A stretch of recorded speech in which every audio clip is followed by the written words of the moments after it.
fresh. Who's up,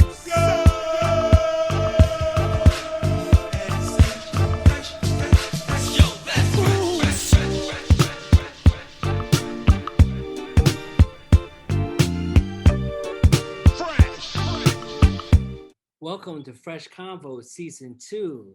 Today we got Queen Herawin. Hey, hey. How you doing? I'm doing well. I'm excited to be here with you and everyone tuning in. I'm very happy to be here. Thank you so much for having me. Thank you. Thank you for being here. Of course. What else would I be doing on a Friday evening other than chopping it up with Joey? I mean, come on, this is the highlight. I'm like, let's get through the rest of the day so I can get here. Yeah, no, I'm really happy to be here though. This is cool. I appreciate it. All right, so Fresh Convos, we usually start with the question, where are you from? Originally from the Bronx. Fun fact, I was born in Yonkers. I'm not sure why my mom was in Yonkers. I guess the doctor was there, but after she gave birth, we drove right back, or she drove right back to the Bronx, family drove right back to the Bronx. So originally from the Bronx, grew up there like my early years, and then transitioned to New Rochelle, to Nauru, and shout out to Brand Nubian, who's like, when you hear Nauru, you just think Nubian, Brand Nubian. Right. So, so then I was, Westchester lady for a little while, and I'm out here right now. So it's been a back and forth relationship, originally from the Bronx, New Rochelle. Then I got a little bit older in my young adulthood. I went back to the Bronx, was in school for a couple of years in Long Island, and then found my way into Chicago, and then back to Westchester again. So yeah, little Bob James Westchester lady too. So I'm a hybrid, but definitely originally from the X. How is Chicago? I love Chicago. I was just saying that today. I really love Chicago. I couldn't have imagined myself living somewhere else that, let's put it, I can imagine myself living many places. Okay. Within a set, with certain foliage and water, like, because originally we're Caribbean, my family's Caribbean. Right. So I could easily see myself on an island. Let me just put that out there real quick. But coming from New York, it was a smooth transition in the sense of just acclimating to a space like Chicago, just because Chicago's city, it has this very city, like it also has suburb areas too. Happened to live in an area called Hyde Park, which is more south, like nice south side area. But I loved it. It was really nice culture, music, food, hip hop. It was dope. I love Chicago. Was it cold? I'm just kidding. Hell yeah, it was cold. Questions are these? Yeah, of course it was cold. But it's funny because Chicagoans are like, oh, you can't stand this. The hawk out here is real, which it is. Right. It really is, because we were like right by the water. So it's definitely cold. One of the years out there I think it was like, the temperature felt like -40. The schools closed down for like a week. It was insane. Pipes bursting like in buildings. It was nuts. But to me, if you can do a New York winter, you can do a Chicago. And that's the thing. Chicagoans are like, you can't handle this. I'm like, it's not like I lived in Arizona my whole life. Like, I'm from New York, so I can handle a Chicago winter, but it's cold. It is cold. It's like the controversy with pizza. Hey, that's another real one out there. You can't say pizza out there. It's like, that's a pie. It's a different situation. It's a pie out there. Deep dish, different situation. But the pizza's good out there too. Right. But definitely different from like New York. A person from Chicago will tell you differently. Person from Chicago is going to tell you that that is what definitely. Pizza is. That is what pizza is. New York, y'all don't know what pizza is. That's what they're going to tell you, which, you can't be mad at they definitely have a lot of honor in where they're from, and for good reason. Yeah, but New York pizza, I love. BX Pizza, shout out to Nick's Pizza, Gun Hill Road. That was one of my favorite spots, and Pepino's growing up on 241st. So there you go. Place to go over there for pizza. Hey, Yes, that's indeed, that's indeed. And then in Chicago, Giordano's was my favorite. that's dope. Hmm. So let's take it back. Yeah, What was the first hip hop song you heard? that is really, really hard. It's really hard because I don't filter it as the first hip hop song that I heard. I filter Okay. it as just an era for music because I think automatically of Video Music Box. Like that was my real introduction um to just loving hip hop Right. and figuring like what is this beautiful wonderful thing coming through my eardrums. And in my spirit it was just, but it was just the culture. I mean, we're from the Bronx, so at that time I was Yeah. living in the Bronx with my family, and that was just what it was. We lived in the Bronx from, that's the origin, so it was like So just do you natural. remember It the wasn't, first video you saw? again, very, very difficult because I was watching Video Music Box. But I will say this, I will say that certain songs definitely resonated during that time. And I can think Okay. of like certain favorite songs that resonated during that time. I remember My Philosophy, KRS. Yes, That was I did. something that definitely resonated that time, one of my favorites. I definitely remember Microphone Fiend, Mm-hmm. Rakim, Eric B and Rakim, one of my favorites. I remember, like Paper Thin, Light, of course, Latifah. I mean, just for me, again, it was more the era, what was happening, special ed, like just certain, it was just that time. Everything that was playing was dope. So for me, it was more just that era, that space of what was happening. But those videos, I remember vividly being a kid and watching the kid kick the speaker in Microphone Fiend, the video, and I just thought, "Na-na-na, na-na-na, na-na-na," and I was like, whoa, that's so dope. Very So there catchy. was just certain things that resonated visually, and then Mhm. also, of course, sonically with what was happening, just music wise. It was just really, it was just so Nah, dope. that's very All of dope it. to have something like Ralph McDaniel's show, you know, like Yes. we had Yes. like what's that, the box? So But people that's what would I learned. I learned that you guys, learned like, so being in Chicago, and then I have recently, one of the things that maybe we'll tap into at some point, that I've been doing some creative work, like documentary film. Mhm. Shout out to LaKayla Brown, who's an amazing visual artist, sculptor.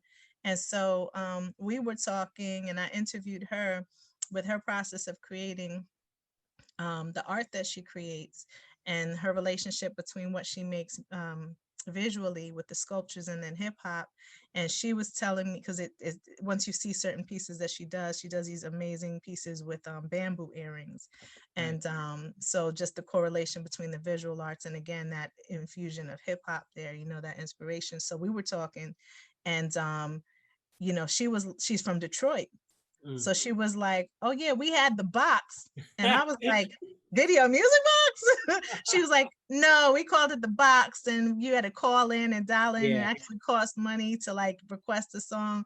So it's just bug to hear the difference too between Right, like right, right, just the right. correlation name wise, So like the box, Video Music Box, but similar in Right, that, right. you know, what it Similar was in a way, doing. but I think Ralph, he was Oh yeah, hosting his show, while the oh yeah, box is just like you just call in call in. and Yeah. just like Mhm. pay for whatever video you want on. But usually videos just keep playing, playing, playing. That's what she was saying. She was like, if a joint was a hit, people would just keep requesting the same thing over and over. She was Right. like, so many kids got in trouble because once the bill came, it was like, what the hell? What is this? I didn't pay for this. So she was kind of talking about that, but just culturally, the difference between, where you are geographically and then Mhm. still the commonalities with hip hop just felt coming through in whatever way it did or could at Right, that right, right. particular time. So it was interesting from that standpoint as well. But yeah, no, Ralph is a legend in what he did, and just for the culture, Right, right, right. and the visibility of it. So let's get into your musical influences. Yeah, so I mean, a lot of them are probably very similar to, again, that time frame, just being heavily inspired. Light for me was a major inspiration. Latifah was also a major inspiration. Um, Definitely also Rakim, Big Daddy Kane. I mean, just that whole era, Slick Rick, Yeah, you that know, whole era was shout out to Bronx Native. I just went down there and got this. amazing. um, yeah, this Rick, I was like, ooh, I was down there for something else, some other business stuff. And then I was like, ooh, let me get that Rick print. So I was like, I came here about, doing business, and now I'm spending money. Like, yeah, take my money. Let me get that. So, but yeah, inspirations, I would just say again, that whole era, everything that came out was just dope, original, unique, funky. It just everything oozed hip hop. So again, it's hard to really pinpoint maybe one. Right, I think right. as I got older and I really started getting serious with what I was doing, not just as a fan, but now as developing as an artist myself. I would definitely say that, other people were super inspirational too. Right, right. A major Lauryn Hill fan, a major Nas fan, Hmm. in addition to the foundational, Oh yeah. everyone founder wise, but then, I just Redman, I mean, just Bahamadia. I mean, the list really goes on. So it's like I was just really taken, but I definitely Lauren for me, Nas for me, Rakim, certain people for me, I just lyrically, you know what I Lyrically, mean, yeah. just stylistically. And then having my family living in a home with Breeze Brewing and Exactly. E I Slim. was gonna say. Good Lord, how could you not be inspired? Then there's that guy, you know what I mean? How could you not be inspired to do something Exactly. creative? You got brothers. And they're both so talented and amazing, in And their you are own. as well. Thank you, thank you, thank You are you. as well. Like, you know I appreciate that, but that's like, sitting at the dinner table, or chilling with my brothers and watching him write, oh, Lucifer. I'm like, hmm, that's cool, let me go in my room and write some damn rhymes. like I So can I do mean, this. that inspiration was like right there, um, on multiple levels, like inspiration externally from what people were doing outside, just with their own craft and in the culture, and then in the house, Mhm. and being the youngest, I'm the youngest, so it was always like, well, that's cool. Let me write some rhymes. Let me see if I can do this too, What was and that so feeling and sometimes it's been awesome, and then other times it sucks. like? Well, that's honest. I mean, it is honest, it's like, damn, that was a dope verse. Let me go back and, go back to the drawing board here. But the fun thing is that now, I hear that from Reese too. He's like, oh, like the other day he did something and he was on it doing an interview as well. Not with yours. It was like another one, and he had done something and he was like, oh, thanks. You were up at the show earlier and you killed it. So now you put the hex on it for me. I can get my words clear. I'm like, don't blame me, but so it's cool, we're at a point, I think, just within our own artistic spaces Right. where there's a genuine respect for what each of us does and brings to the table. It's not me just trying to write rhymes like, here, listen, is this cool enough to get on the song, guys? What do Can you I be think? on now? Can I get on now? So yeah, it was definitely, it got to the point where um I think they recognized and realized, okay, she's serious about that. But Mm. that came over time. It didn't happen automatically, for sure, and that's the right way. That's the rites of passage regardless. Yeah, definitely. You have to be Definitely. able to hold your own. Yeah. Um, Mm. so when did you three form the group? Yeah, was thinking about this recently, like earlier today, actually, kind of talking about it in a similar capacity. And the word came across as organic. So it's kind of organic the way that it happened. There's definitely not like a date, like, okay, I joined on March 15th, you know what I mean, 1996. But it was so there is somewhat of a reference point time wise. I would say maybe around college for me. Okay. That's when, you know, we were doing like Weight happened, and I had done the Indelible project for the Lyricist Lounge Volume 1. You know, I was on that. And I think when they saw that, it was like, okay.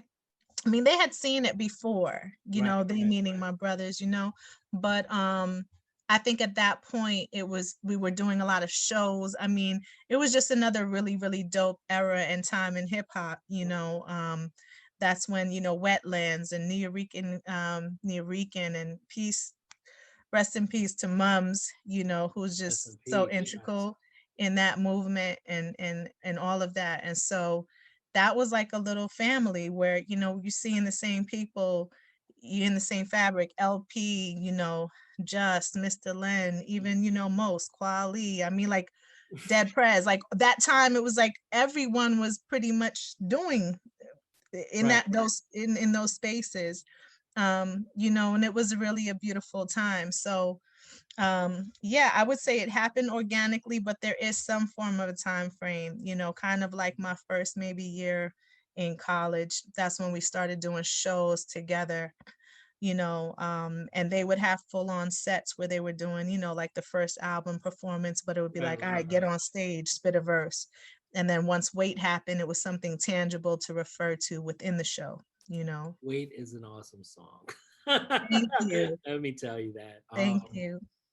I have a question about that actually. Yeah. Before, who came up with the name the Juggaknots?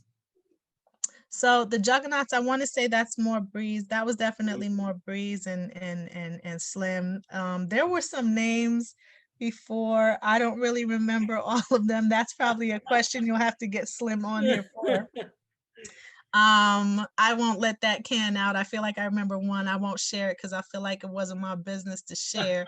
Because that was before, that was dating before me.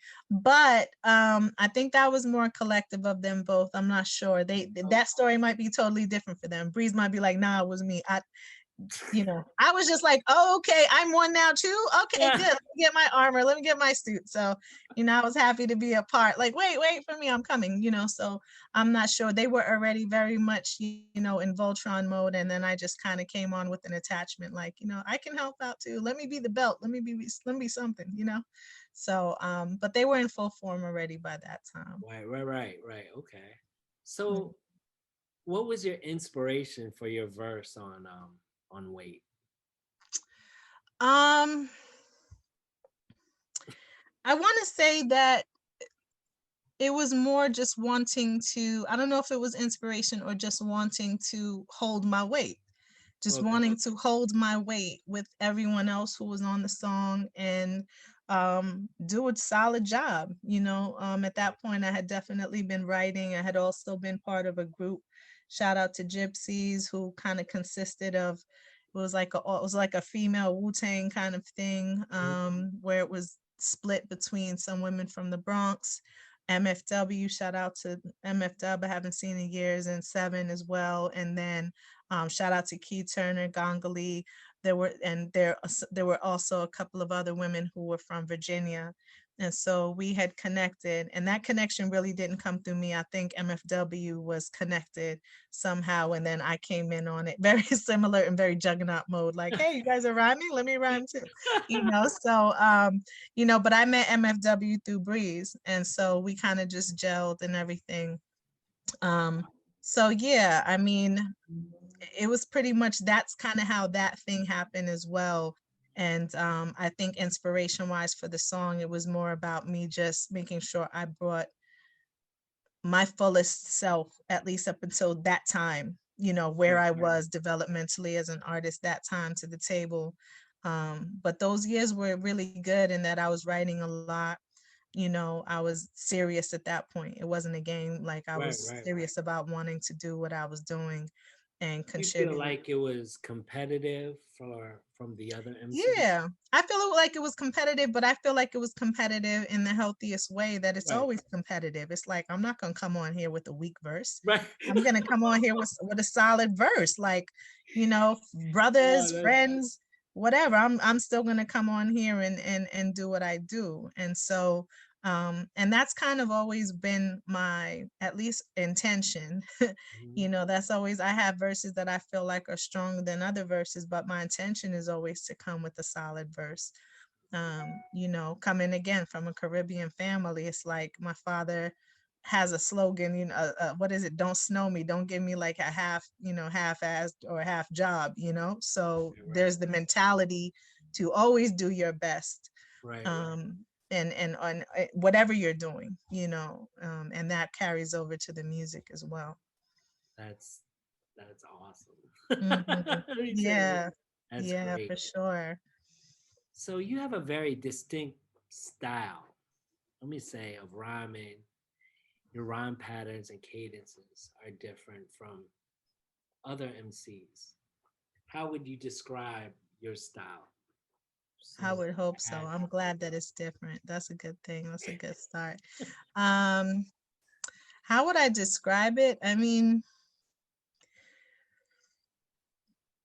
hmm. I'll say this. I don't know if I necessarily have a word for it. If I did have a word, I'd hope it'd be dope. I hope it's dope. Okay. Hey, you But can say that. You can you say that. know, I think it's fresh most times. But I would say that coming from a family, Breeze and Kev are very, very different. And when I refer to Kev, that this is the same person. Kev, Slim, Fever, B Slim, Buddy Slim. This is all the same person. Okay. So he has many aliases. So coming from a home where that was the environment,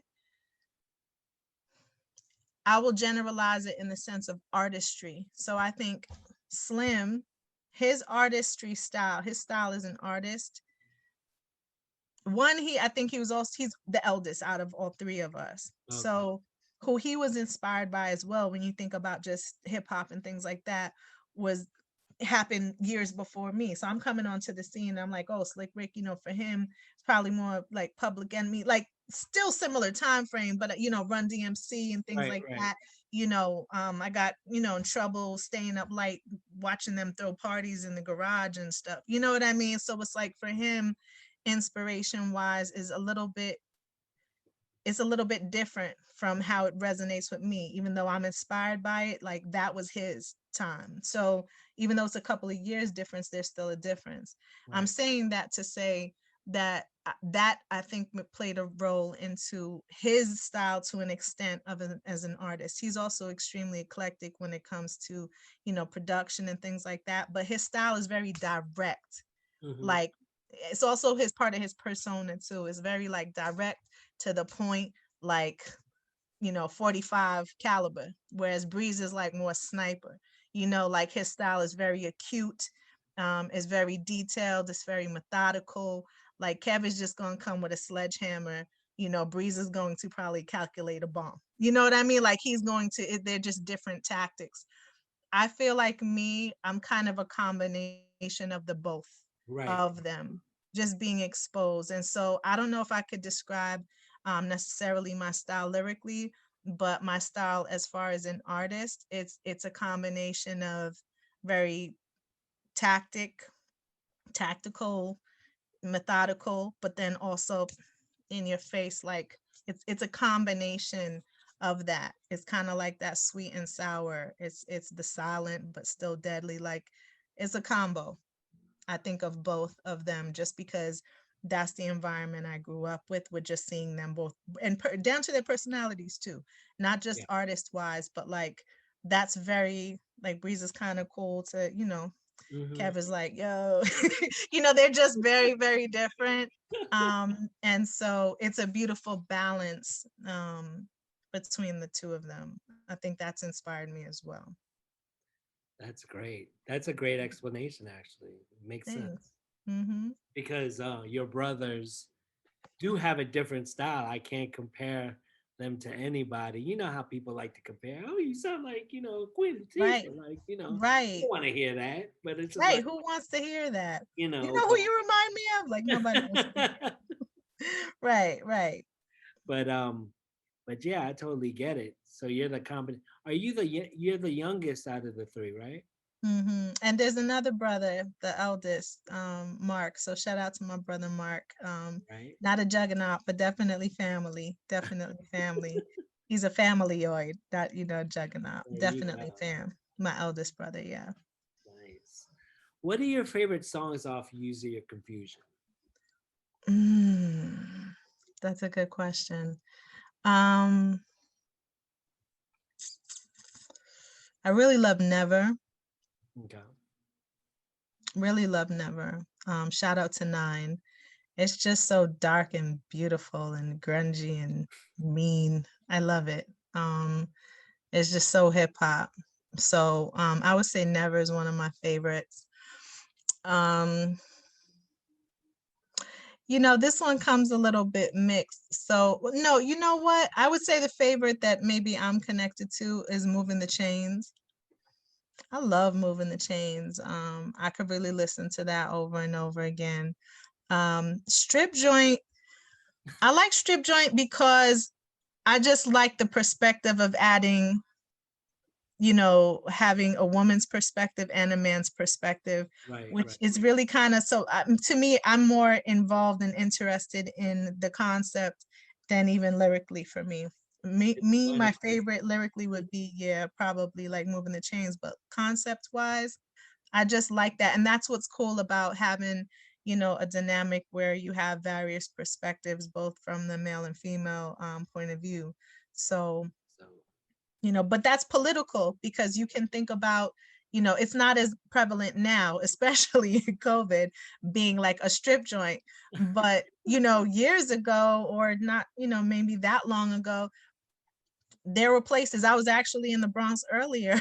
I don't know if I could say this, but I was like, there used to be the Golden Lady and now it's a charter school. So it's like, thank God for education and then how things transition. I don't know if the little kids know that. It's probably better they don't. But wow.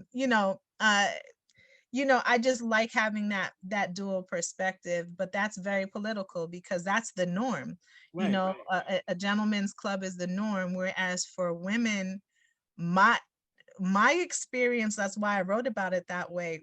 It was definitely not like that. It was like a spot on Fordham, like chairs, fold up chairs, like, it's like, what's going on here? Like Chocolate Thunder coming out. I'm sure there is someone by that name. I'm not referring Right. to someone, but that's probably at least 10 men's names who do that.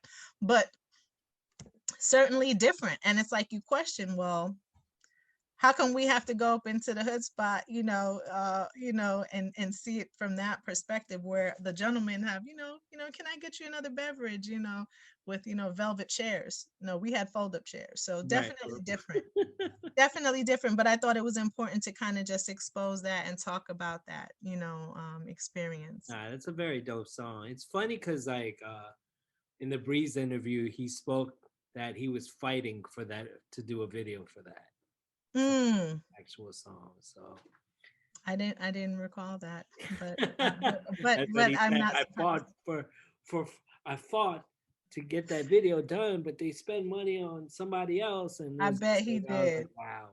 I bet he did. Well, now that he's put out his dope album, anything's Oh yeah. possible. Anything's possible for Breeze Right, right, Brother. right. Yeah, yeah. But it was fun. It was definitely fun to just be able to approach it. But I would say go with Moving the Chains and Never is probably, yeah. Yeah. So for those that are watching this, please listen and stream and buy Use Your Confusion. It's a dope album. Absolutely. It's a dope album. Absolutely. Thank you. It's a Yeah, dope go get that. album. Still available. Go get Still that. available, yeah, still available on all like formats. Yeah, yeah, yeah, yeah, for sure. I mean, it definitely virtual. You can go get it virtual. Go click, Right. select purchase. Select purchase, you know? Yeah, why not? What's the origin of your name, Queen Heroin? So that one I do know the answer to. That's a Breeze Bruin thing.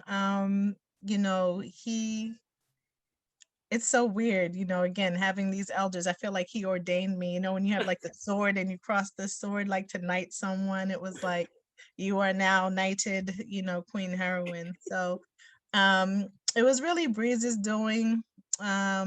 Previous names, Baby Joy was a name when I first started rhyming, which is so weird because now everyone's like baby this, baby that, Right. young this, young that. But many, many years before, it was like a trend to have multiple names with the same, to me, which is crazy.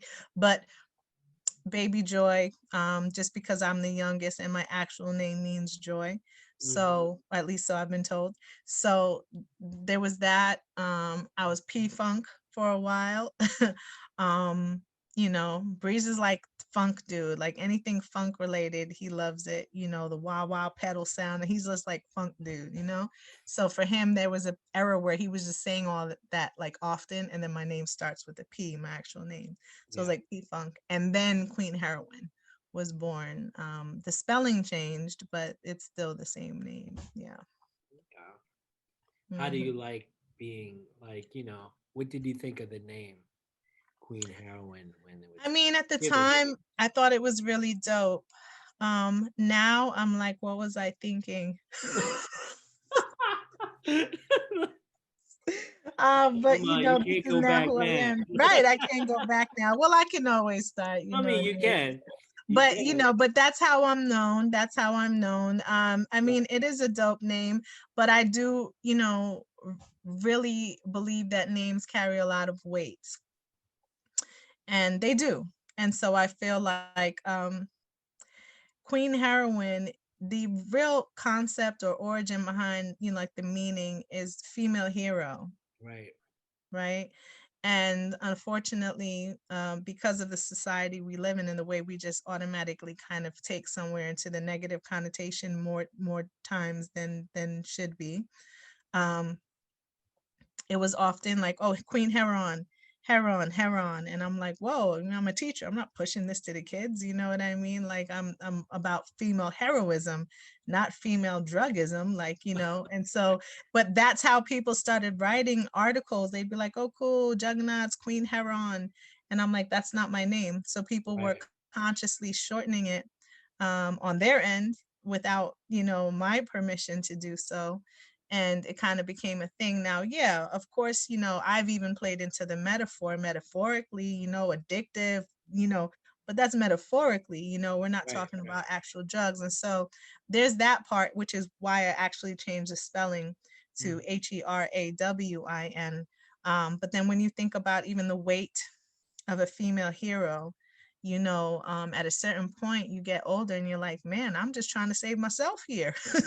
Forget save everybody else. Like, man, somebody throw me the life vest. You know what I mean? And Right. there have been quite a few days where I could have used that. I can swim pretty well, but it's like, throw the vest to me, man. So you start to question, like, what did I do here? Because things start to resonate, and you start to fulfill roles. And I'm happy to help. But certainly you have to be cautious and cognizant of things like a name and what that means, Right. Right. weight wise. And I'm definitely in a space where, the whole term self-care, as a woman, as a mother, I'm like, okay, how do I do this again? Like, let me take a 5-minute break without feeling guilty. My daughter, sometimes she'll call me and then I'm like, I'm not here. And she's like, whatever, mom. Anyway, so I need you to help me out with, just bypass that. So sometimes you just need a moment for self. Right. So Right. sometimes I'm like, what was I thinking with this name? But it's Oh, still it's it's a still great. a It's a great great name. name, and It actually, is a I'm gonna great give it to name. you. It is a It great picks you name. up. It is a great name, and I do love it. I do. I mean, if you think about it, like if you think about it, what you said the meaning was, you Hmm. know, people will get that. Like, wow, she's a very strong lyrical Oh, absolutely. woman. I think people do. And I'm grateful. Like, it is really, it holds a lot of weight, but I have strong shoulders. I've been carrying it. Right, right, right. I think it's just interesting to look at the flip side too. Like, I'm not sure if you've seen this. So I love cartoon like movies. Mm-hmm. So Megamind. I don't know if you've seen Megamind, Yes, but I have. okay, so there's a scene, if I'm not mistaken, it's in Megamind. This is the best way to parallel what I'm saying. So in Megamind, there's the dude who's in the city and he's known like as the savior dude, like the hero, the real hero guy or whatever. And he like fakes his own death. And he's like, he pulls, like a Machiavelli, and he's like, and they find him later and they're like, yo, what are you doing? And he was like, he comes out like from the back eating a bowl of cereal or something, like in a robe. And he's like, man, I'm tired of saving people. Like, I just want to chill. And they're like, but you're the savior dude. Like, you can't do this. And eventually he gets on it and realizes like, that's just part of your destiny. Your destiny is to play your damn role, like get involved and help people, but it's a very equivalent thing where sometimes you're like, forget playing a role. Let me just sit down and eat some checks. You know what I'm saying? Let me get some frosted mini wheats. Give me a minute with some almond milk. So yeah, but I'm honored to have the name, and I certainly try my best to live up to it. I mean, I'm thinking of other MCs that like, that do you think like, other MCs that are out there, even now, present MCs that have a name like that, like, that holds it. Like Right. for of course hip hop, right? Lyrical. Yeah. Like every time you come out with a new song or every time you like, freestyle or whatever, it just shows. It's like, whoa, this is of course it's Queen Herawin. You know what I mean? This is like, wow. That's very kind. That's very kind. You didn't know Queen Herawin was taking a 20-minute nap before I had to right? Right. Hey. But I appreciate that. I certainly try. Yeah, man. Nah, that's great. That's great. So you put out 2 solo albums. I guess you could call it that. Right? I guess albums, you could call like it that. EPs? A full album, and then an EP. Yeah, Metamorphosis. And the space between things. Space between things. Yes. True. So who did you work with on production? So Metamorphosis was an interesting album in that it took quite a few years. I want to say it almost took like, I could be wrong, but if I'm recalling properly, it took about 7 years from when I started it. And a lot of that was just because at the time, I mean, I had recently had my daughter. And a lot of time was multitasking between being a mom and really dedicating my time there, work.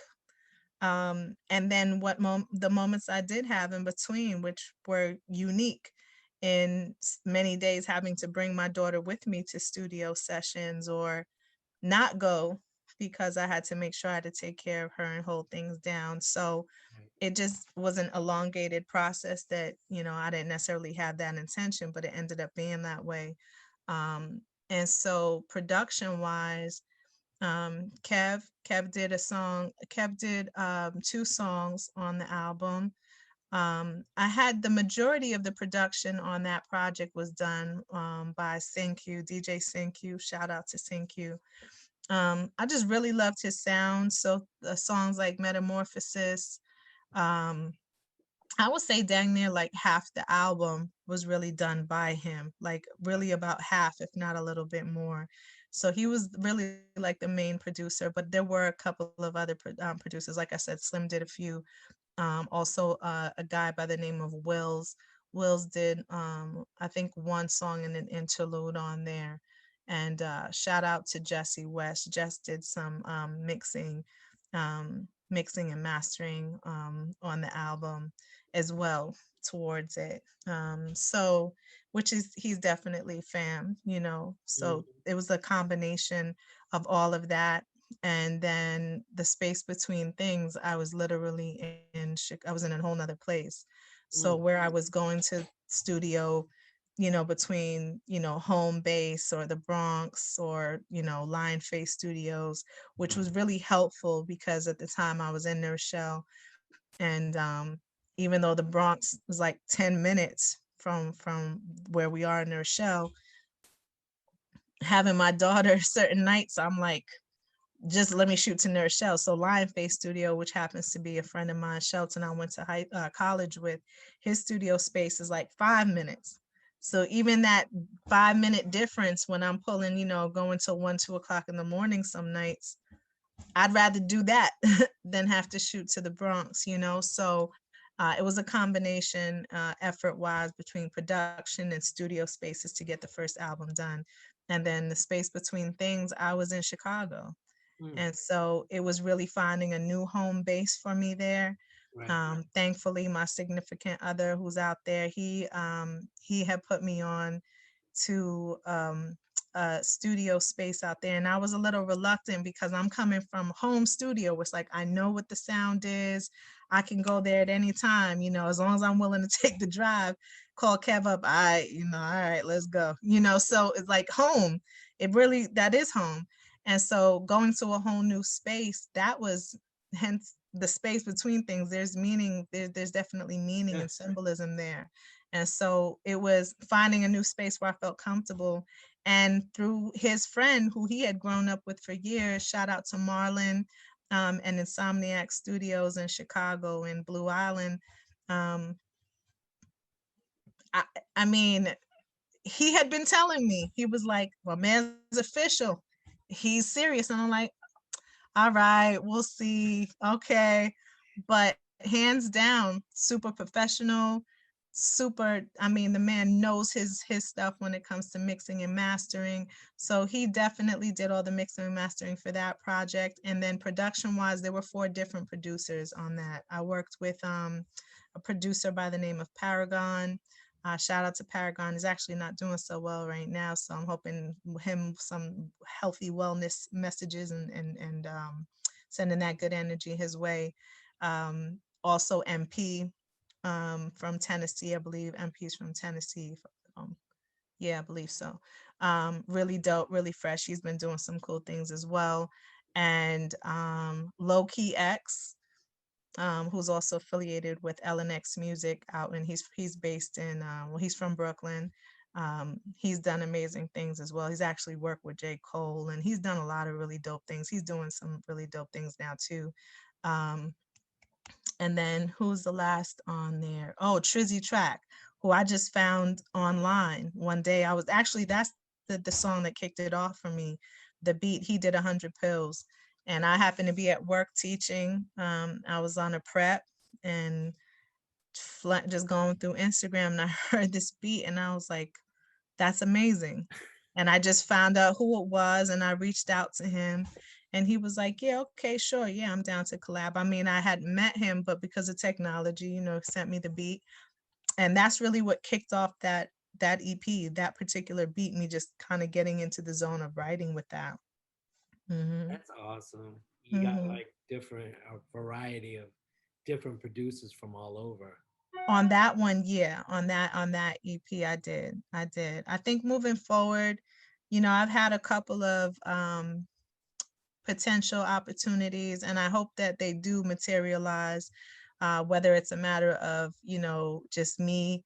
I've been working so much, so it's been really hard to set aside time. Sometimes people are like, oh, what's up with the rhymes? And I'm like, I'm writing lesson plans instead of verses. Not that I don't want to. It's not that I'm not writing. I mean, I was in it was like a YouTube, we were doing a panel recently for something I'm also affiliated with, which is really dope.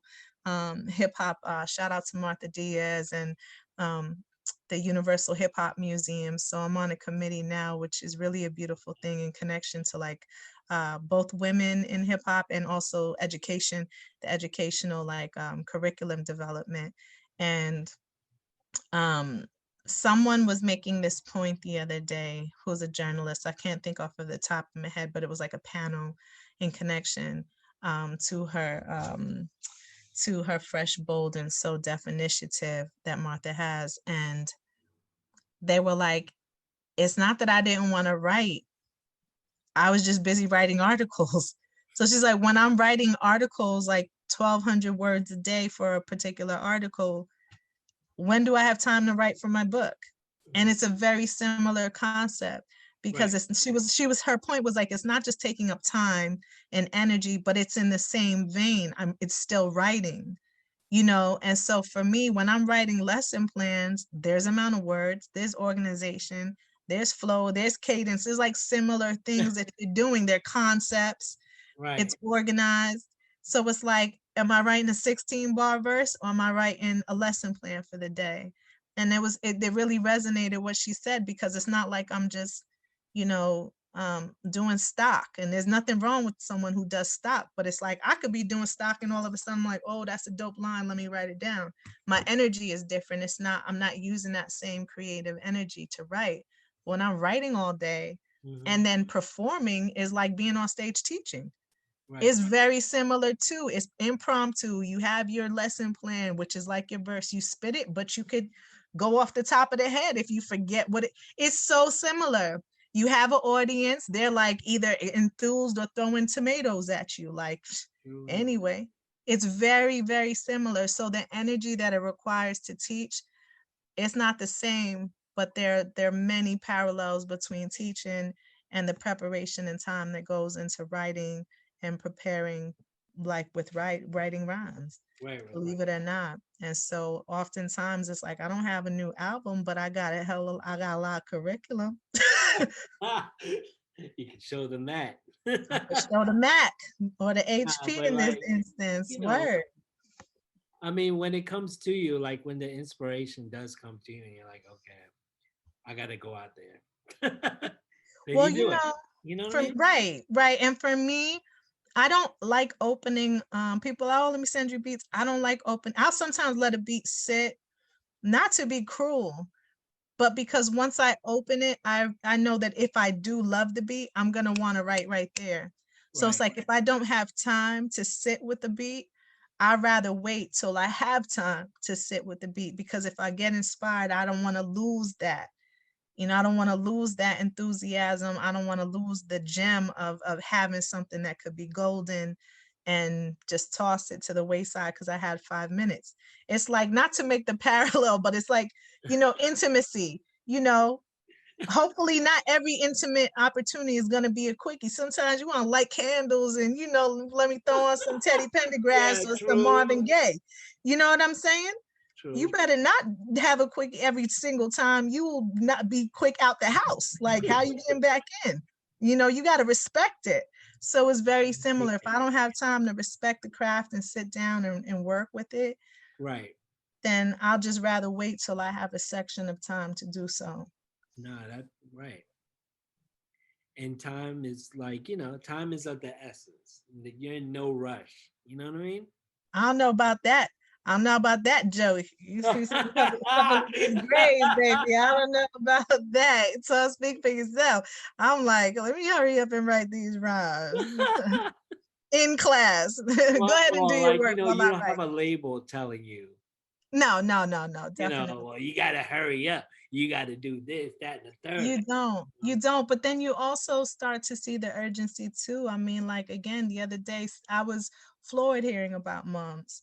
And it's just Right. like, but then you look and it's like he's done, you know, of course, the loss is tremendous. There's no question about that.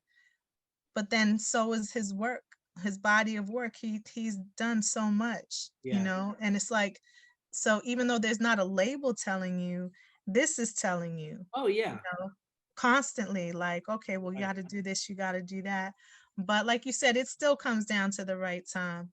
You Yeah. know, it's just not the focal point right now. Not that I don't love it. I mean, I do. You Right. can never unlove something like hip hop. You know, I mean, I'm teaching a hip hop course right now. So to get to the point where you're now teaching it, to me, that's some real evolution Nah, too. that is because you're teaching it to the youth, and you know, you're Mm-hmm. passing on what your experience is, and it's dope. Absolutely. You are an MC, so it's just like, you know, Yeah. I those just kids told them gotta that. know, just like, you know, Right. Right. I'm not just like talking. Well, that's who's a what's so teacher. cool about it. Right. That's what I love about it. And I really love that about education on a whole, in that a lot of the educators Mm, now, you know, we are hip hop. right, This is right, what's inspired us, you know. So there's a sense of connection, which is one of the main things that you need to do in a classroom. You need to be able to connect with your students. You know, there has to be some level of trust and an ability to communicate. There has to be something where you can hook in a commonality. And a lot of teachers, I think previous generations, there wasn't necessarily that commonality, Right, right? right, Where you right. could connect. Because of hip hop, it already opens the conversation. Whether you're, you know what I'm saying, whether you like the artist that they like to an extent is irrelevant. If anything, that creates more of a conversation because now it can become something controversial where it's like, nah, they whack. Like I used to ask my students, you know, who's your favorite? Oh, it's trash. You know what I mean? And they were like, what? Like, what are you talking about? Smith, what are you talking about? You know, and that would get them hyped. That would create a conversation. And then sometimes they put me on. They'd be like, nah, listen to this verse. And I'm in the classroom like this, listening to verses while my kids, you know, because I used to teach art in Chicago. So I'm listening and like and then I'm like, all right, it's all right. You know, I heard that line. I mean, what teachers who's doing that? Right. No, there's no teacher. You know, I mean, it's there, but it's not the common place. When we can get it to the place where that's common, Right, right. Nah, it's a beautiful thing. that is a beautiful thing. Mm-hmm. And Absolutely. that's really dope that they're open to like share what they're listening to. Oh, you got to listen to this. And then, Oh yeah. Oh, absolutely. Well, one, they want to be able to listen to music in class. So of right, course, right, like, right. no, Professor, check this out, check this out. You know, they want to be able to. So, but yeah, I love them. I have to check myself because I have one child, and sometimes I'm like, my kids, you know, enthusiastic, thinking of talk, and my daughter's like, you have one child. That's me. Those are your students. So I get checked too. I get checked. Those are your students. You have one child. Right, That's me. right, right, Yeah, right. yeah.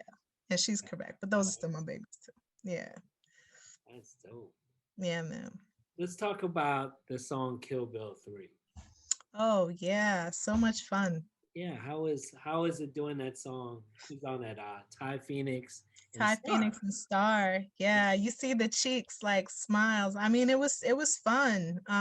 So Kill Bill happened at a really important time as well. So Kill Bill and I think uh the space between things, there were some similarities just time wise as far as like when I was writing. I was kind of more in a writing mode at that point.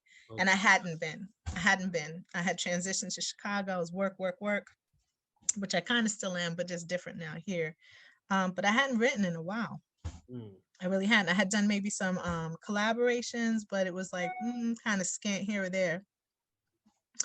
And then, you know, social media, thanks to social media, Ty hit me up one day in the DM and was like, yo, Heroin, what's good? You want to do this song? I have this beat.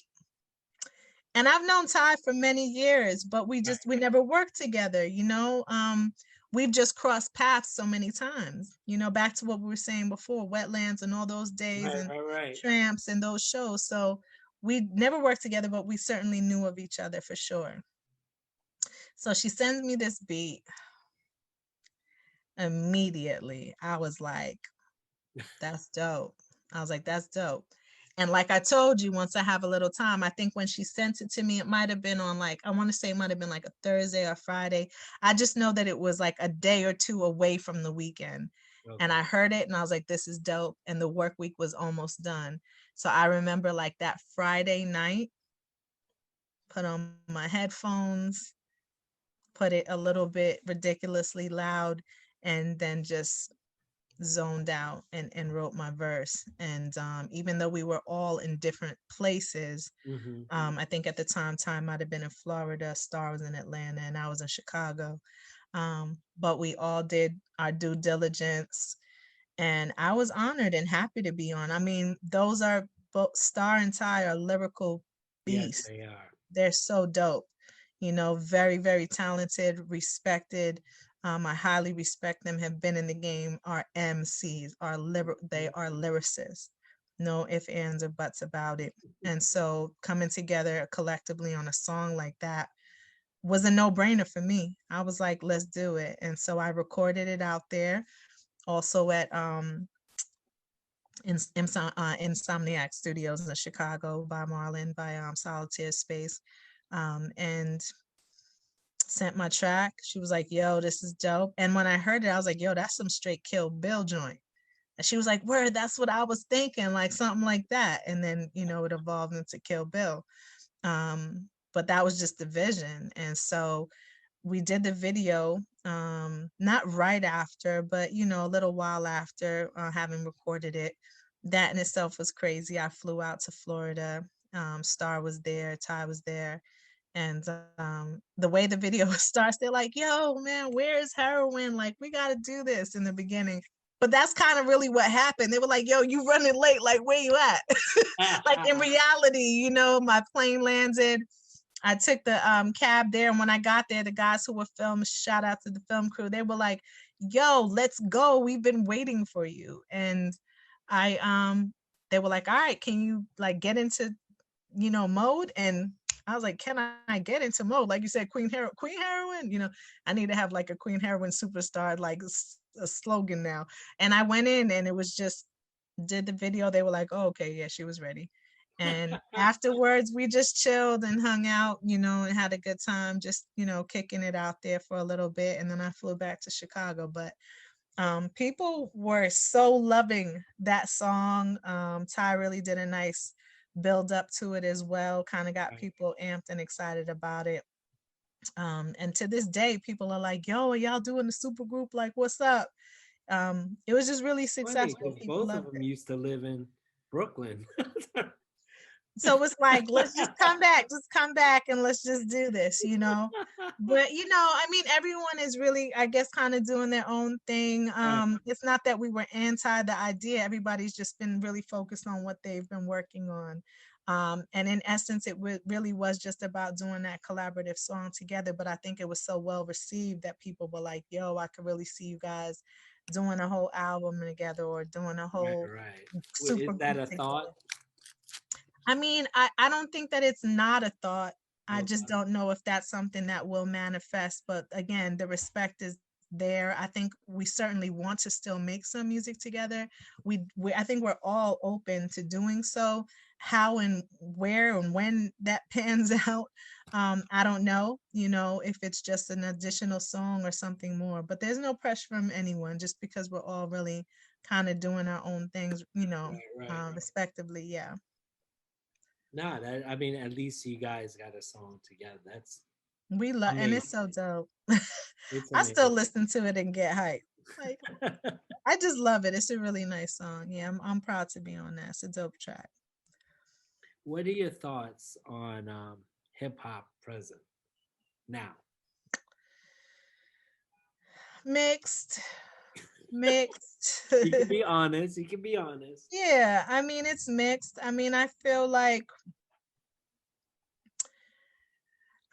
where it comes from and what hip hop is such a foundation that I think that it'll never be trash. It'll never be whack.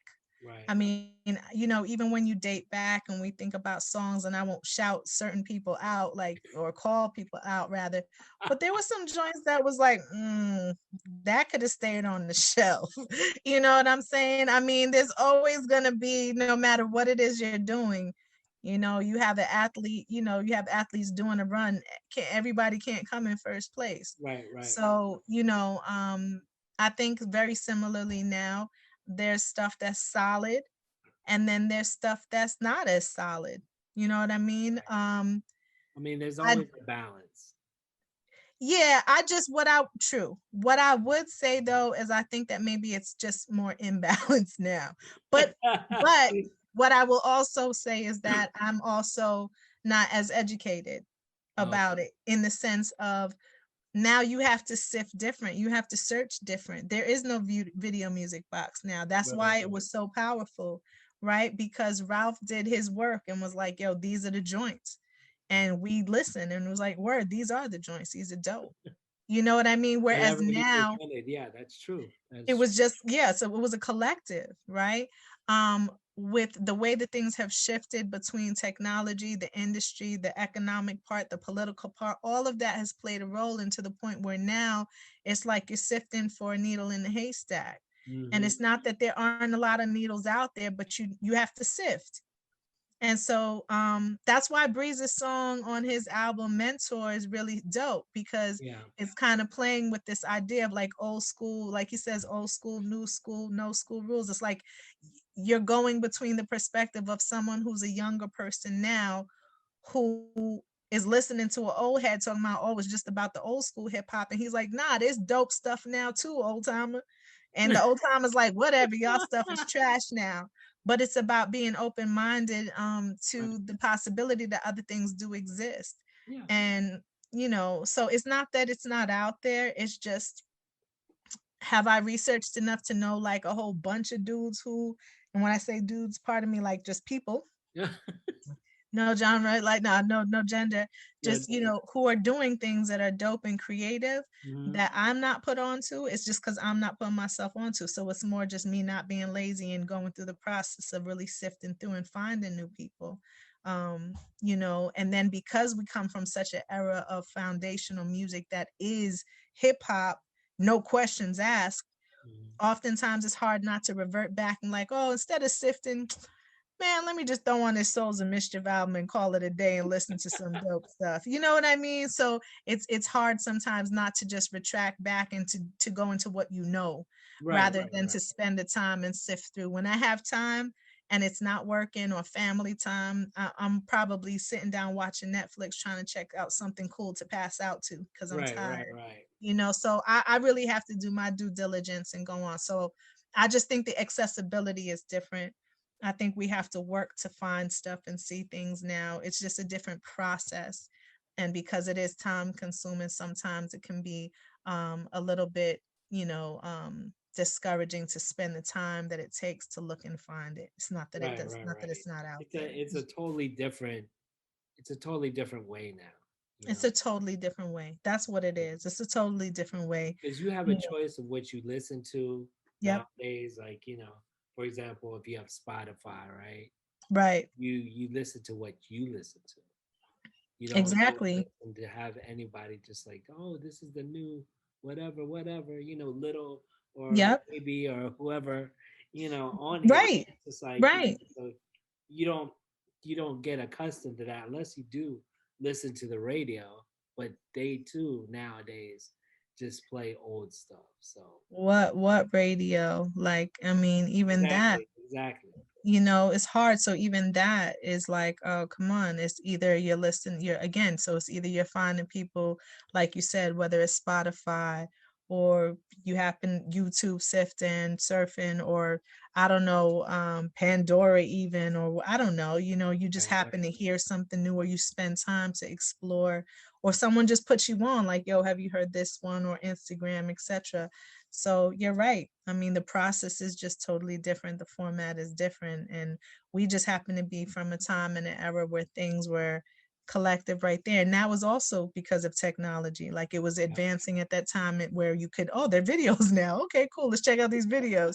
You know what I mean? Now it's like, what's a video? Just go to Yeah, my Instagram, exactly. you The know, game so has changed so much. change. It has, it really has. And in some ways for the better, but in other ways, you know, Right. other ways. Yeah. Yeah. So there's a project that's coming out you've mentioned before. Let's talk about that. That Yeah. you're part of. Yeah, I'm excited. So, the secret project is not really a secret. It just hasn't come out yet, right? So Knots the Ruler, he has done the production for this project, and it's really his. It's his brainchild. It's his baby, and so the vision was to have all females on this project, and so it's called The Future is Female. When I tell you it is just filled with so much talent, it's just so dope. I'm honored. I will definitely say certain people I know for a fact I can shout, like Key Turner is on there, which is one of my previous gypsy runner, you know, gypsy group members, but now, you know, she's, well, not gypsies anymore, of course, but still gypsies, but you know, not part of the group. And so she's doing amazing things. Shout out to her. She just put out a song, Yolanda's, which is really dope. And so she's part of this collective as well. Shout out to Fever More Fire. Whew, she's a beast too. Um, she's BK all day, and she's really, really talented. She's on there. Another MC, Novocaine, like Novocaine. There's so much talent, and then there's some serious heavy hitters too that I'll just wait for it to come out. I'll wait for it to come out because I'm not sure how he wants to do his leaking the project, but I will say that there's some heavy hitters on there as well, um, who people are going to be pleasantly surprised at just the talent. That's what's dope about it. Like some of the names you're going to recognize off the bat and be like, word, she's on it. And then other names you're going to be like, oh, who's that? No, let me rephrase. You're going to hear the verse and you're going to be like, yo, who's that? Right. That's how it's gonna go. That's how it's gonna go. You're not gonna the name. You're gonna hear the verse and be like, "Yo, that's crazy. Who's that?" So it's just filled with talent, and he's starting to leak it. You can go. I think you can find. Not I think you can find it on Instagram. It's building the page. The Future is Female because it's really strictly for that campaign. Obviously, Nas the Ruler has thousands of followers, thousands upon thousands, because he's so prolific at what he does. Yes. Very dope producer. Yeah, super dope producer and doing so much with so many people. So again, it's an honor. But there's a lot of chock full of talent on there, and I'm just excited and happy to be part of that. So that's starting to get leaked, and I think it's coming pretty soon. I'm excited too. I'll let you know once it drops. Soon as I hear, I'll let you know. Looking forward to that. That's really dope. He's Me like too. featuring like new MCs as well. Which is Yeah, some new ones and then some old ones who, doing some new things like me, so I'm excited. Yeah. That's great. Mm-hmm. Something to look forward to. Indeed. So COVID has been putting everybody on lock. Yeah. What was keeping you busy? I know you're an educator. That was probably keeping you busy. Online. Online. Let's see, COVID, the fridge. I'm like, okay, what can I eat now? Between all the jokes, the COVID jokes, like, I'm bored. What should I do now? Maybe I'll go back to the fridge and make a snack. Right. So I mean, it was definitely a combination. Mostly teaching. I would say right before COVID hit, and I mean on the tail of it. So last year, February, shout out to Next Level, which is an exchange program through the state. So it's like you're considered, and you are a cultural ambassador. So you go in you connect with other countries with the initiative of collaborating musically through hip hop. Right. And so it's an exchange program. You connect with the embassy in the country that you go to, and you're representing here. So hip hop is the vehicle in that pretty much brings people out in their respective disciplines. So I went out. I was honored to be selected, and I went out to Peru with some really dope team members. So it covers all of the elements, as far as MC, b-boy, like everything, DJ, everything. So the dancers, the graph writers, everybody was there they're focusing on their discipline, and I went in the capacity of the MC. And so we went in Peru for about 2 weeks with the exchange program. And I mean, it was just humbling to see hip hop the way that it is out there. I mean, right. It's like you hear and you have the, from New York, hip hop, all that good stuff, BX all day. And then you go there and you're like, wow, hip hop, heavy. It's almost like, when you have something at home, you're like, hip hop. Not to say it like that, but it's like, this is what we do. It's who we are, right? Whereas when you have countries or other places that don't just automatically have it, so it's like there's a different honor, like they're just so serious about it, right? And grateful to be able to have that as part of the culture. So once that transition there, it's not a game. Like there's real hip hop heads, like they really respect and honor this culture, and they are hip hop. They're just hip hop out there. You know what I mean? So there's a seriousness that resonates with the culture and how they approach what they do, and all that discipline. So it was really dope to see that. But I'm sharing that because once I came back, We came back March, I think it was, excuse me, February 16th. Mm-hmm. I did one more flight to Chicago. When I came back, shut down, shut down, which was March. And Wow. so that's when everything kind of was like, oh no, this is real out here. Right, Yeah, right. no, and they shut down what they were doing as well as far as the trips. I think the last trip that went out, it's like a monthly trip. I think they had to come back early. Right, So right. once that happened, everything was virtual for me. So me going into the classrooms, that stopped, or that didn't happen rather. So the next semester for me was spring, Mm-hmm. and that's where I started teaching virtually, and everything was just virtual moving forward up until now. I'm still virtual with my students. So most of my energy was just into lesson planning, lesson planning, teaching, and adapting and learning this new way of connecting with the kids, which, Right. you know, Was it it's was it different, hard? man. Do you feel like it was hard for you, like, to get into that mode? It's like, okay, well, we're gonna do this from home. I mean, it has its pros and cons. I mean, the pro is that, I can literally roll out of bed and click on, and I'm like, okay, hello, class. So the accessibility is right there. The downside is it's like, hello, class. It's a screen. Right. It's not a class, but it is a class because they're there, but it's just there's a disconnect, Mm. right? There's a barrier there. And so finding a way to really connect, and I feel like that's the challenge that artists have been facing as well. All of us, even us doing this right now, Right. it's great to be able to have a space where we can connect. Yeah. But the connection is different. The Right. connection is different. And I think that the longer that it went on, this is now somewhat becoming the norm. I think initially people were like really awkward, yeah, in the space, including myself. Um, but it's definitely different.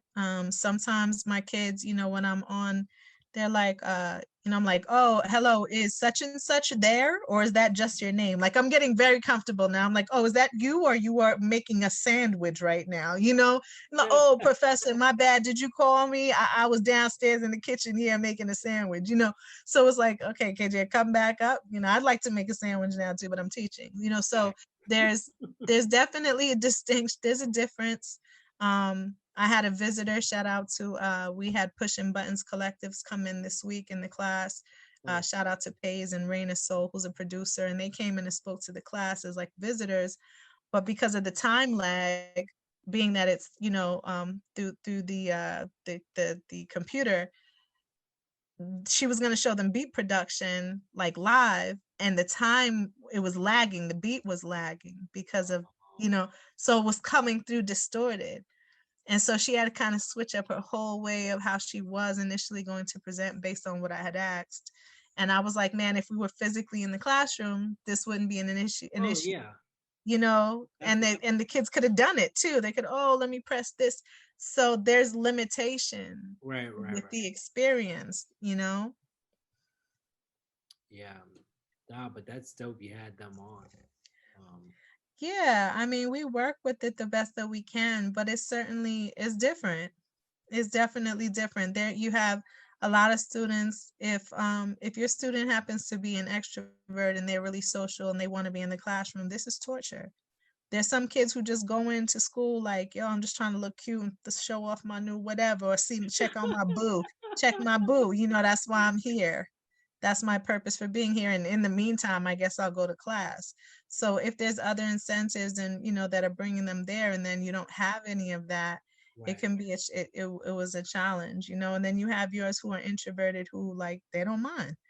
It's like they don't want to be social. They're not trying to go do all that. They don't mind turning it on, do what they need to do. So it was definitely an adjustment. But at this point, I'm kind of used to it, but it's definitely not the same.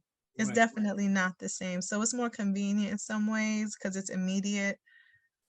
Yeah. Sometimes I don't miss not having to get up and go into the classroom, but at the same time, the connection is The it's connection's not not the there. same. Yeah. Yeah. Yeah, I feel Yeah. that. But you do your best. Your brother's almost said the same thing as well. Like, Really? like Yeah. he It's the feels the truth. same way. Like he misses that connection with Yeah. teaching the kids because Yeah. you know some kids will be there, but you can't see them. So it's just like Exactly. what they're doing. It's like they're there, but they're not there. And Exactly. when you're in a classroom and you have a student who's there but not there because they've checked out, Right. you can see it Right. visibly Exactly. and you can address that, you know what I'm saying?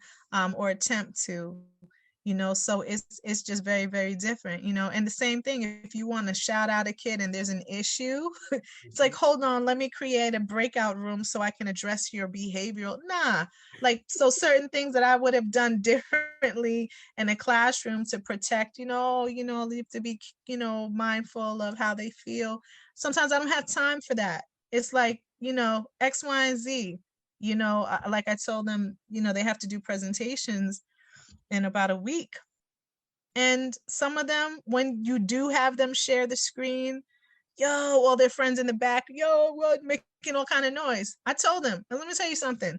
When you present for your final, you better find somewhere quiet and different, because your friend in the background who's normally making all the noise, they are going to cost you your grade.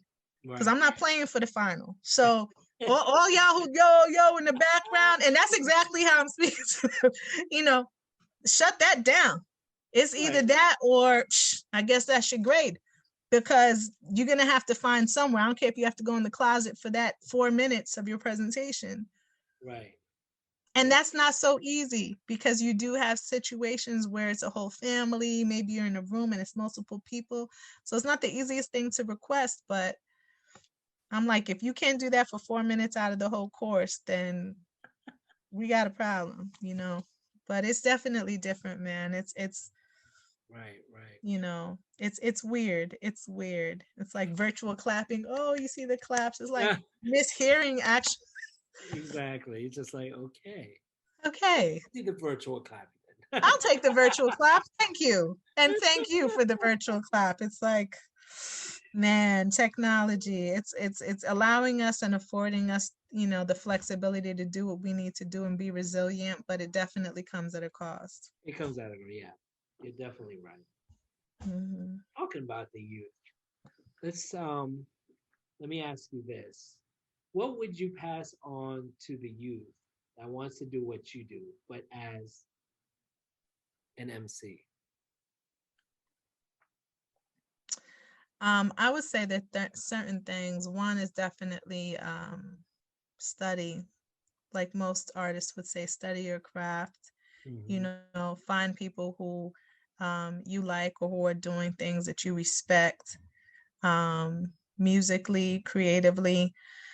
I would also say, that that's the primal focus, is really hone in on your craft, find people who inspire you and motivate you, but you know, be disciplined. So inspiration is important, discipline is important, very, very important, and consistency. Consistency. So really be disciplined if this is something that you're serious about, to the point that you master your own craft. You figure out, and there's always room and space for evolution. I'm still growing and learning. And that's another thing too, being open to understanding that growth will always happen. There's never a place, at least I don't think, where you're just like, oh, I've reached the pinnacle. Like, for me personally, you may reach a level of comfort and confidence, but is at the pinnacle, I feel like you can always get better. So there's that consistency, discipline.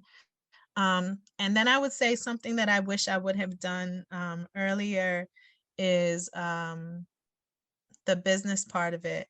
Mm-hmm. So either you need to outsource, which you may not be able to do initially because you may not be able to afford it.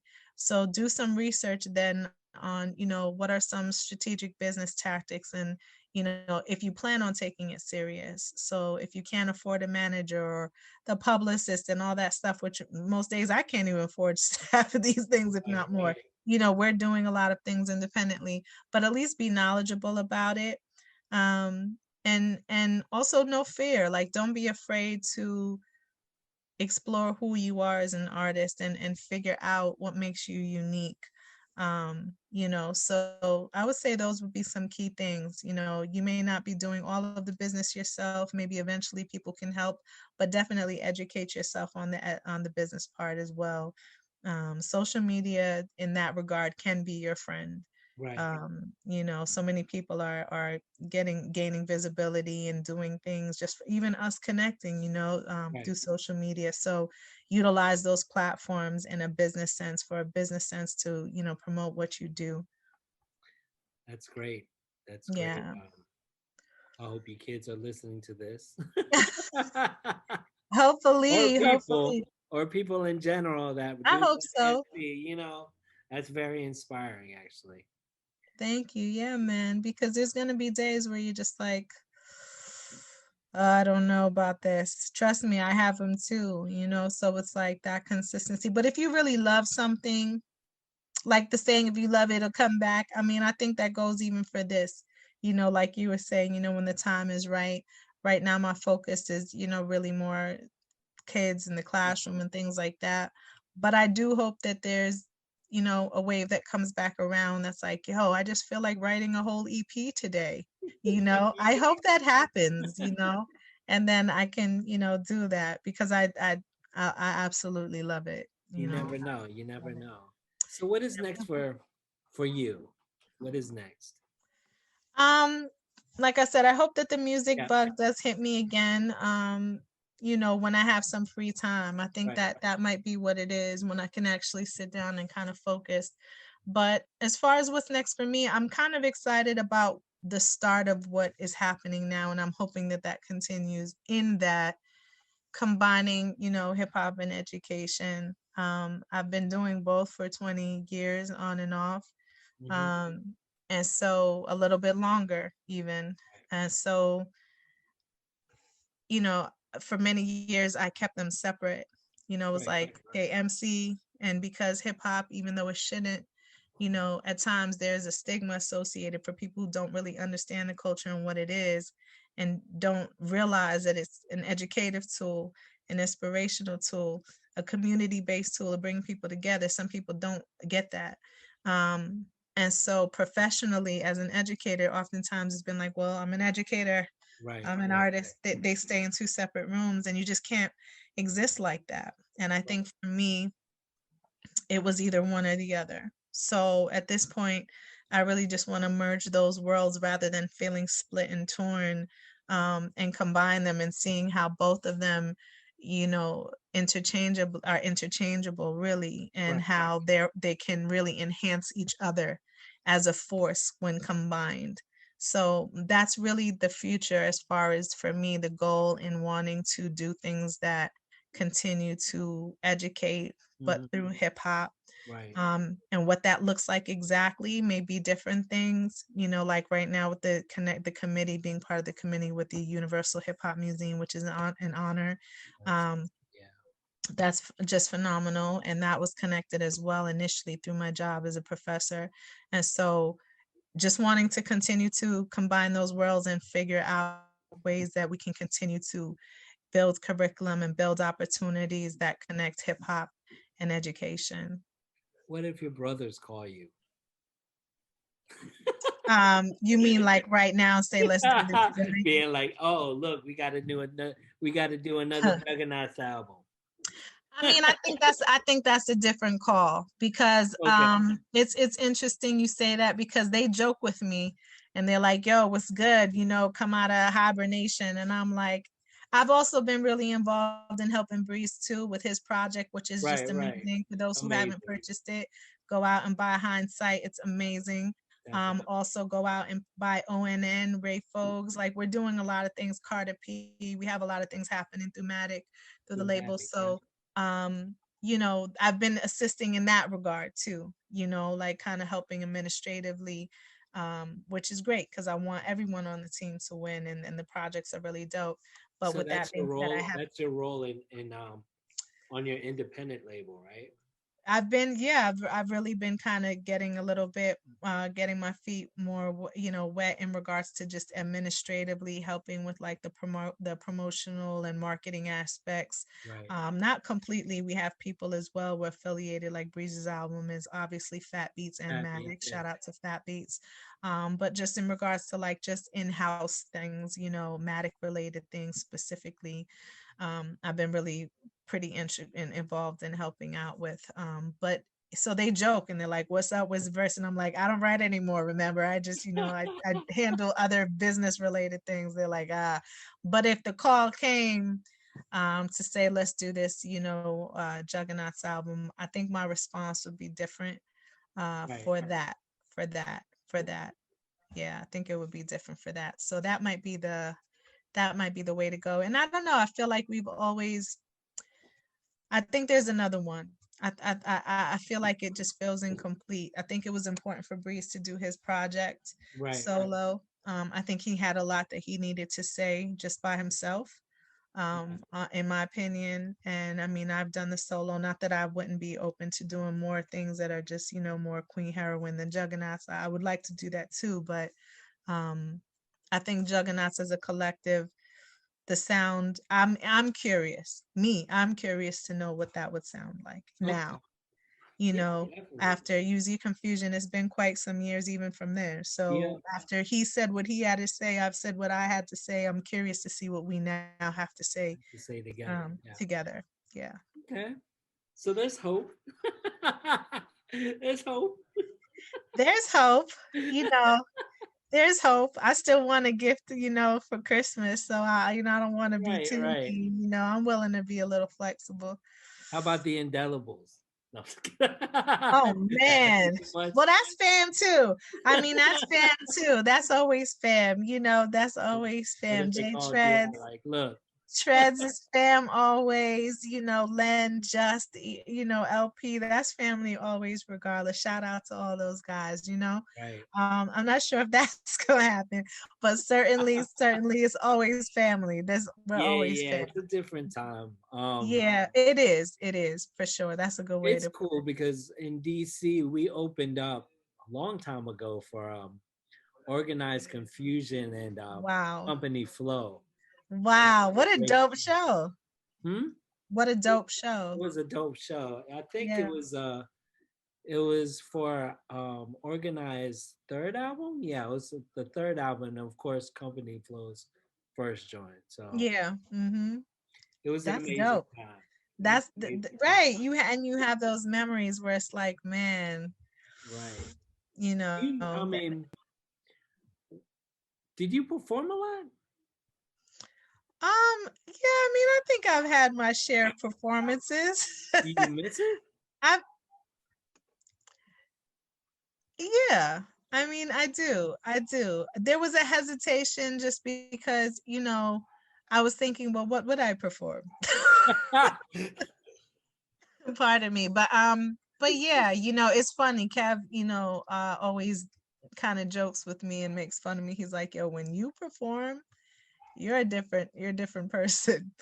And I think he's right. Not I think, I know he's right. And so, as people joke with the whole alter ego thing,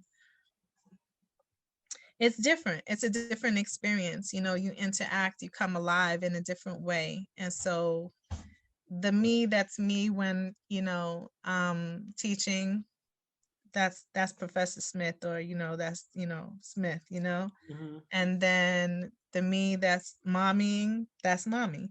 Right. And my other half jokes with me. He's like, sometimes we're talking, and you're like, hey babe, you're my babe, and then in the middle of the conversation you turn into Queen Herawin. He's like, all of a sudden we're talking and you're like, yeah, so I'm thinking maybe we'll have lasagna tonight, because of lasagna. He's like, all of a sudden you transform into this person. He's like, it's so scary. So he makes fun of me too. So it's like on stage, that's another person. That's definitely Queen Herawin, but that's kind of like what is the dude with the red hair Goku, what is it? Dragon Ball Yeah. Z.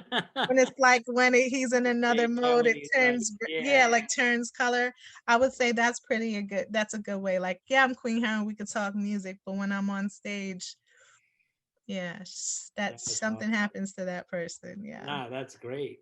Because you Mhm. got that, like, that energy up there. Like, sort of Yeah. like what I tell people, KRS One, for example. Oh When you yeah. see KRS One perform, everyone is just like, you're from the back of SOB. Now you're all the way in the front for some reason. If you're not if you haven't transcended somewhere into the Yeah, atmosphere at that point, exactly. you And haven't like, levitated at that point. he doesn't introduce himself.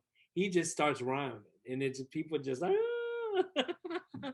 So now Only that's one. really dope. That, like, that you're in that mode. You know what I mean? Yeah. And you It's can be in that definitely a teaching different mode, mode. or you can be in that, mother Yeah. mode, and Yeah. And sometimes they certainly overlap, like yeah, the significant other. He's like, yo, you just transcended into another person. That happens in the classroom sometimes too, right, where it's like, I'm this, and that. And then it's like, I realize I'm not getting the point across. And then the skills as an artist come right, into play. And I use hip hop references often, even when I'm not teaching my hip hop classes, wow, or my hip hop course. I teach another course, college writing and critical analysis. And I was getting them, we were talking about brainstorming and like writing and organizational things. And I was like, okay, who was some of your favorite MCs? Like I just went there automatically because they weren't grasping it. And right, then I was like, okay, so you have a topic, you have a concept, and now you've just given me, I think we we're talking about classification essays, and I was like, you've just grouped them according to your favorite MCs.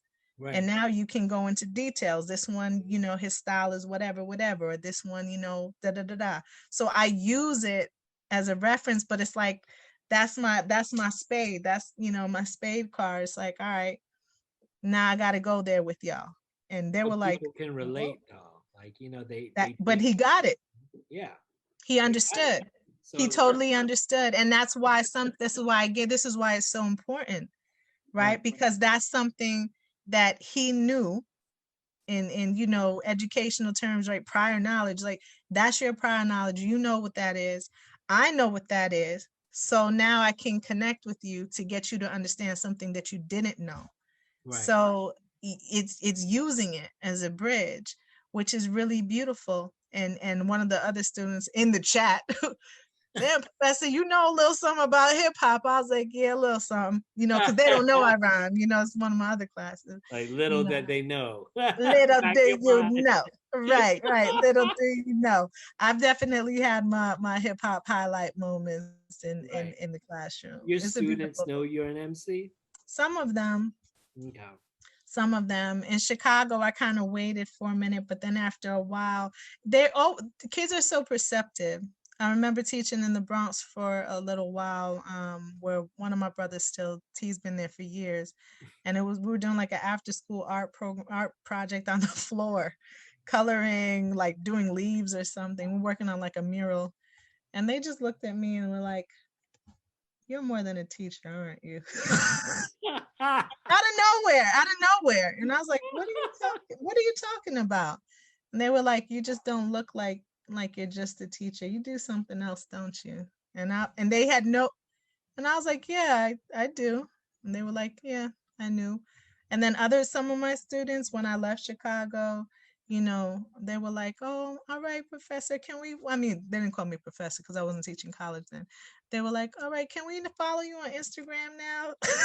Because I didn't have them follow me. I was like, well, let's just Right, wait, right, right, until right. after, but they check up on me and I check up on them. So some of them definitely know, No. but they just didn't know right away. And then other ones, kind of just figured out something was off on their own. Like, nah, Right.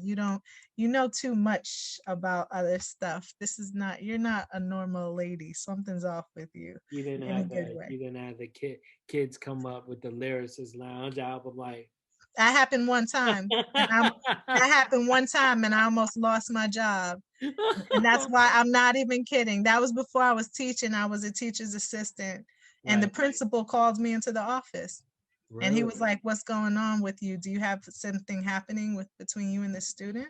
And I was like, what are you getting at?" "Well, he keeps coming to your classroom, and I'm just wondering if there's," it was like, then he was it's like insinuating that I had an inappropriate relationship with this young kid Oh, going on. And I'm like, so I had to break it down. I was like, no, there's more that I do outside of this job. I happen to be an artist, and he knew the song that I did. I'm an right, artist. right, right. And so he was really excited, and he used to come to the class and ask me to say the verse, like to say the music part. So that's what that was. Right, And no, right, there's right. nothing inappropriate. And like, how dare you ask me Right, something? right, But right. I almost lost my job. And after that, I got really, really protective, which, Right. and these are the unfortunate things. It's like this kid was so amped. I mean, and then he was upset after, like he didn't talk to me. He was mad because I had to egg him. I was like, yo, man, it's like my job. Right, right, right, right, right. Yeah, But you I know, mean, you gotta like, I mean, it's pretty whack that like, to get fired because you're an MC. That's just but like this is the totally thing. This is why it has to change. right. Because it has to change from an administrative level where they understand, it's not that you don't want the kids to learn, but this is a tool, this is a Right. device. Yeah, This exactly. can be used for literacy, this can be used for comprehension, this can be used for alliteration and hyperbole, like all these things that you want to teach them. Right. This can be used, Well, and they would all be the kids engaged. that become educators, it's gonna get there eventually. It is, it's Yeah. starting to, Yeah. get there. I mean, if It you're is. telling me that you're doing hip hop classes, that's something, you know? Oh, most definitely. And I just feel like it's going to take more people kind of coming out of the creative closet in the sense of saying, yeah, yes, I am hip hop. Right, right, And let's figure exactly. out a way to do this. Right. And Um, there's no like, how can I say there's no like bad thing about that. Like, you know what I mean? it's It's a not a bad beautiful thing that thing. you like hip hop or you are hip hop. You know what I mean? Exactly, But exactly. yeah, And it's that's getting there. It's systematic. getting there. They're waking up. They are, because here's the thing, you have administrators who are getting, and yes, really professional, and then they get in their car and they're pumping MOP on the way Exactly. home. Like, Exactly. hello, can we figure out a way to bring this in? You know. So it's happening. It's definitely happening, which is a beautiful thing because the kids need it.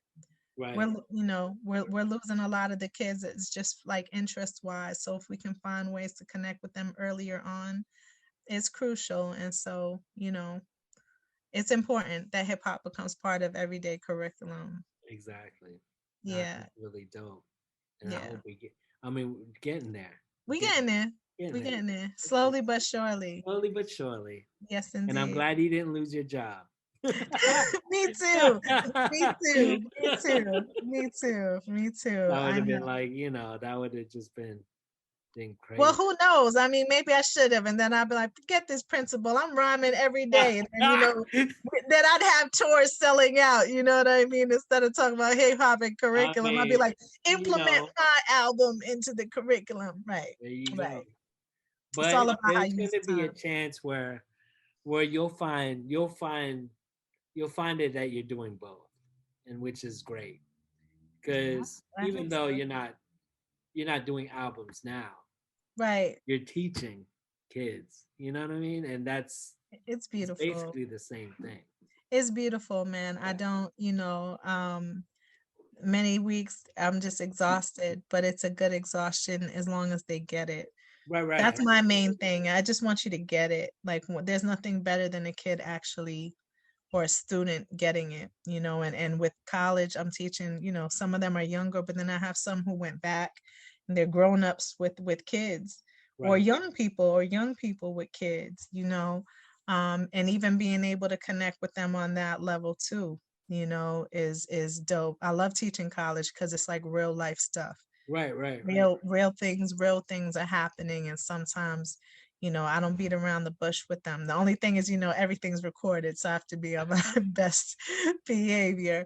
But I do love connecting with them. It's an honor. It really is. That's awesome. Hmm.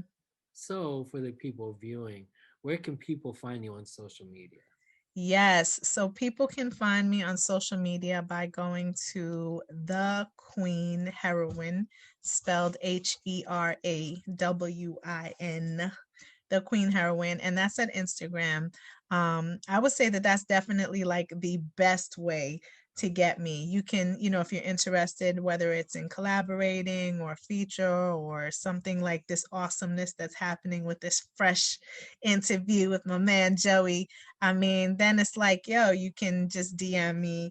My email is queenheroininfo@gmail. You can contact me that way as well. I'm not huge on Twitter. I'm going to work on it. I'm not huge on Facebook, but I'm certainly consistently on IG. So you can always hit me up there, and then you can hit us up collectively through Matic.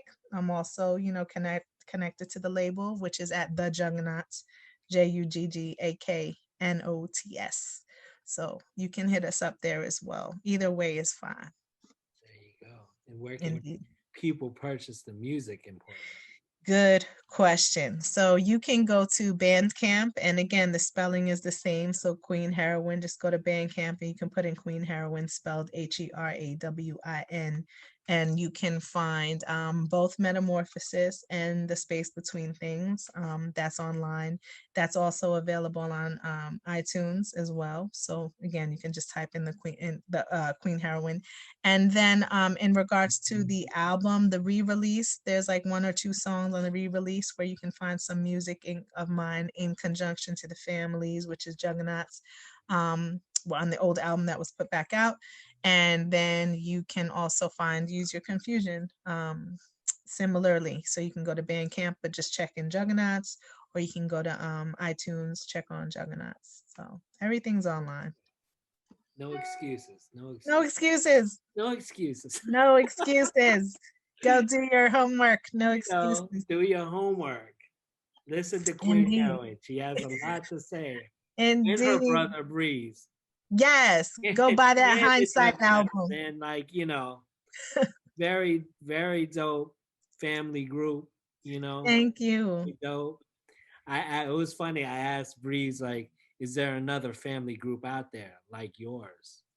He couldn't think of one. He said there are, but Yeah. he couldn't mention any. So I was just like, I can't think of any exactly like this too. Yeah, I mean, right? because it's really unique in that aside from being artists who are MCs and makers of hip hop and cultural, and this is what we do, but we're all educators too. Yeah, exactly. I mean, like, that's definitely something I haven't seen. Like that dichotomy of both Right. MCs and educators as a whole, like all 3 of us, that's pretty unique. Yeah, we're blessed. Thank you for being on Fresh Convo Season 2. Thank you for having me, Joey. Go check out the next Fresh Convos and the last one and all of them. Go check out all Joey's joints. Yes. Thank you. Thank you. Thank you so Also, much. Remember to go to www.amphibians.com, AMPHBNS.com. You got merch there. That's what's up. I like that. And our YouTube is back up. We've had some trouble on YouTube, but now it's back up. So it's everybody. Subscribe. Fresh Convos has a YouTube as well. So okay, subscribe cool. to that. And thank you for taking us on your journey. Thank you for having a me. Blessing, it's been fun. It's great, and hope to hear more from you and the family, of course. Indeed. In due time. Absolutely. Look out for it. I'm excited. I may have to go right around right now. Yeah. After my lesson plan. No doubt. Thanks a lot, Joey. Peace. Thanks. Peace.